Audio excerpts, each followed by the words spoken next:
The IPL player auction, it is one of the most eagerly awaited events on the cricket calendar. The rules are now out for the 11th edition. Remember, this is a big one because after the first 10 seasons, the tournament is set for a reset. We're going to try and take you through some of these rules over the next couple of minutes. Let's understand them. The IPL Governing Council has formulated these rules along with the Committee of Administrators.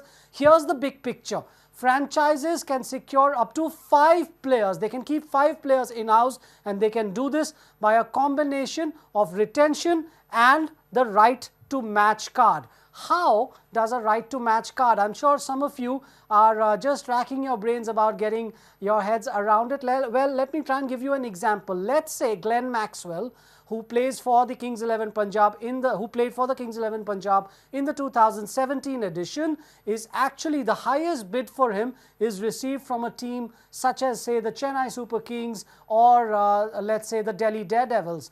The Kings 11 Punjab then have the right to say to the auctioneer that we actually want to match this bid and retain Glenn Maxwell. So franchises will have the chance to do that. Let's move on and understand these rules in a little bit of depth, because it's not all completely a free-for-all. Only a maximum of 3 players can be retained ahead of the auction. This is important because that means you've got to make your choice about the 3 players you want definitely in the team well before the auction. Those guys will not go into the auction.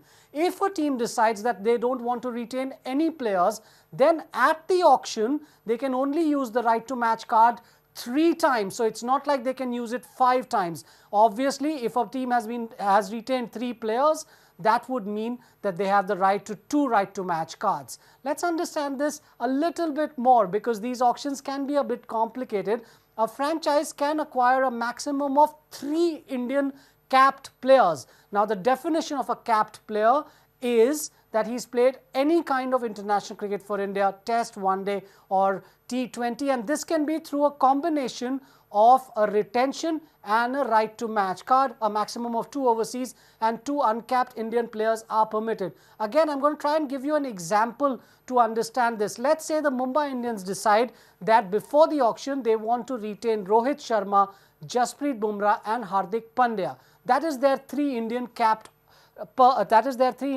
quota completed, which means that at the auction they cannot, for instance, offer a right to match card for Harbhajan Singh. So they'll have to keep that in mind when they go into the auction. Let's understand the salaries in a little bit more depth. It have increased for this season. It used to be 66 crores. The purse is now actually up by 14 crores. It's actually 80 crores for a season, and the salary cap will go up in the subsequent years. Teams have been told that they have to spend a minimum of 75% of this salary cap. So all of these calculations will go in as this big auction plays out.